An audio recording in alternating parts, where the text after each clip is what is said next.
అందరికీ నమస్కారం అండి. ఈరోజు విశాఖపట్నం పోర్ట్ స్టేడియంలో ఉన్నాను. ఇది నిజీ Shotokan karate association and Naidu self defence academy ఇద్దరు కలిసి జాయింట్గా చేస్తున్న టోర్నమెంట్ 3 డేస్కి ఈరోజు రేపు ఎల్లుండి. సో నేషనల్ రేపు చాలామంది వస్తున్నారు. ఈరోజు జస్ట్ ఇది opening ceremony. So martial arts విషయంలో మీకు అందరికీ తెలిసి విశాఖపట్నం రెగ్యులర్గా నేను వస్తున్నాను. రెగ్యులర్గా వాళ్ళు కూడా టోర్నమెంట్స్ ఆర్గనైజ్ చేస్తారు, మంచి టోర్నమెంట్స్ ఆర్గనైజ్ చేస్తారు. సో కరాటే ఇంప్రూవ్మెంట్ కోసం మరి దీంట్లో మీకు ఇంతకుముందు అయితే ఇంటర్నేషనల్ కానీ ఏషియన్ కానీ ఇవన్నీ టోర్నమెంట్స్ చేసాం. మరి ముఖ్యంగా ఎక్స్ ఎమ్మెల్యే మల్లా విజయప్రసాద్ గారు ఆయన లీడర్షిప్లో చేసాం. సో ఇప్పుడు అదే స్పిరిట్తో ఏంటంటే మేము కంటిన్యూ చేస్తాం. ముఖ్యంగా మార్షల్ ఆర్ట్స్ అనేది మహిళలకి ఇది రీచ్ అవ్వాలి. మహిళలు దీని అర్థం ఏంటో తెలుసుకొని, ఎందుకంటే ఈరోజు మన దేశంలో మొత్తానికి ఏంటంటే మహిళలకి రక్షణ లేదు. ఏ గవర్నమెంట్ వచ్చినా, ఏ సెంటర్లో ఎవరు మారినా మహిళలకు జరగాల్సిన అన్యాయం జరుగుతూనే ఉంది. మహిళలకు జరగాల్సిన రేపు అవన్నీ జరుగుతూనే ఉన్నాయి. చిన్న పిల్లలు జరుగుతూనే ఉన్నాయి. దాని గురించి ఎవరు పట్టించుకోవట్లేదు. ఎవరు వస్తారు, దాని గురించి ఎవరు పట్టించుకుంటారో తెలియదు. కానీ అక్కడ ఎవరో ఒక ప్రాణం అక్కడ బలి అవుతూనే ఉంది. సో మనం వేరే వాళ్ళని బ్లేమ్ చేసి ప్రయోజనం కాదు. మన కుటుంబాన్ని మనమే కాపాడుకోవాలి. కాబట్టి నా రిక్వెస్ట్ ఏంటంటే, ఇంట్లో కనుక మహిళలు ఉంటే మీరు వేరే అన్నీ నేర్పించండి. అంటే పెయింటింగ్, డాన్సింగ్, మ్యూజిక్ నేర్పించండి. అన్నిటికన్నా ముఖ్యం ఏంటంటే సెల్ఫ్ డిఫెన్స్.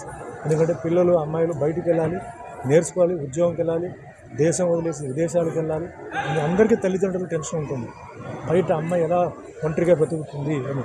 అదే మాదిరి ఈరోజు కూడా రాత్రి 12 గంటల తర్వాత తెల్లారుజాము వరకు ఇండియాలో ఒక మహిళ ఒంటరిగా నడవడానికి వీల్లేదు, సేఫ్టీ లేదు. సో అందుకని చాలామంది ఏంటంటే వాళ్ళ పాపం నైట్ డ్యూటీస్కి అలాంటి ఆఫీస్కి వెళ్ళడం మానేసి పాపం సఫర్ అవుతున్నారు. వీటన్నిటికీ ఏంటంటే పరిష్కారం సెల్ఫ్ డిఫెన్స్. హెల్త్ విషయంలో చాలామంది చిన్న వయసులోనే బ్లడ్ ప్రెషర్, డయాబెటీస్ ఇప్పుడు చాలా స్పీడ్గా ఉంది. బికాజ్ ఫుడ్ హ్యాబిట్స్, తర్వాత జంక్ ఫుడ్ తినడంతో, ఎక్సర్సైజ్ లేక. మార్షల్ ఆర్ట్ ఎక్సర్సైజ్ చేసుకుంటే వీటికి చాలా దూరంగా ఉండొచ్చు. జెనెటిక్ ప్రాబ్లం అంటే అది మనం ఏం చేయలేం. జెనెటిక్ అది ఉంటే డాక్టర్స్ అందరికీ తెలుసు.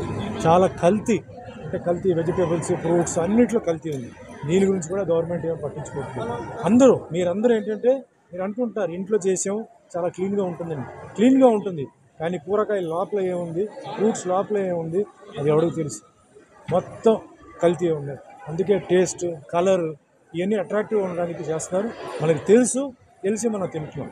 కాబట్టి ఎప్పుడు మనకి ప్రాబ్లం వస్తుందో అప్పుడే మనం బాధపడుతున్నాం. సో అంత దూరం పోకుండా హాస్పిటల్స్కి పెద్ద బిల్లు కట్టకుండా ముందు నుంచే ఈ ఎక్సర్సైజెస్, మార్షల్ ఆర్ట్ ఎక్సర్సైజ్ చేస్తే తల జుట్టు నుంచి కింద కాలు గోరు వరకు చాలా ఉపయోగం. నా ఒపీనియన్, నా ఎక్స్పీరియన్స్తో చెప్తాను. నా 50 years ఎక్స్పీరియన్స్. అదే మాదిరిగా సెల్ఫ్ డిఫెన్స్ కేవలం మహిళలకే కాదు, మీలాంటి ప్రెస్ రిపోర్టర్స్ కూడా ఏదైనా ఒక సెన్సిటివ్ మ్యాటర్ మీరు డీల్ చేస్తుంటే మీకు అటాక్ జరగవచ్చు. సో మీకు కూడా అది మంచిదే, అంటే మీకు హెల్త్ వైజ్గా, మీకు సెల్ఫ్ డిఫెన్స్గా అన్ని రకంగా మంచిది. సో దీన్ని ప్రమోట్ చేయాలని చెప్పేసి నేను రెగ్యులర్గా పోతుంటాను. ఈ పోర్ట్ స్టేడియం ఇచ్చిన కాశీ విశ్వనాథ్ గారికి, అలాగే మన గాడి రత్నాకర్ గారికి, గాడి సత్యనారాయణ గారికి, all the sponsors come today వాళ్ళందరికీ పేరు ధన్యవాదాలు. ముఖ్యంగా నాయుడు మంచి టోర్నమెంట్, మంచి ఫుడ్, అందరికీ మంచి డిసిప్లిన్తో ఇప్పుడు వరకు 3 రోజులు 5 రోజులు నేను ఎక్కడ చూడలేదు. 5 days international tournament, 4 days Asian tournament, 3 days national tournament ఇలా చేయడం నిజంగా హ్యాట్స్ ఆఫ్. సో ఇలాంటి టోర్నమెంట్కి నేను వచ్చినందుకు నాకు ధన్యవాదాలు, అంటే నాయుడుకి ధన్యవాదాలు. ఇలా మాస్టర్స్ అందరికీ ఈ టోర్నమెంట్ సక్సెస్ చేయాలని చెప్పేసి పేరు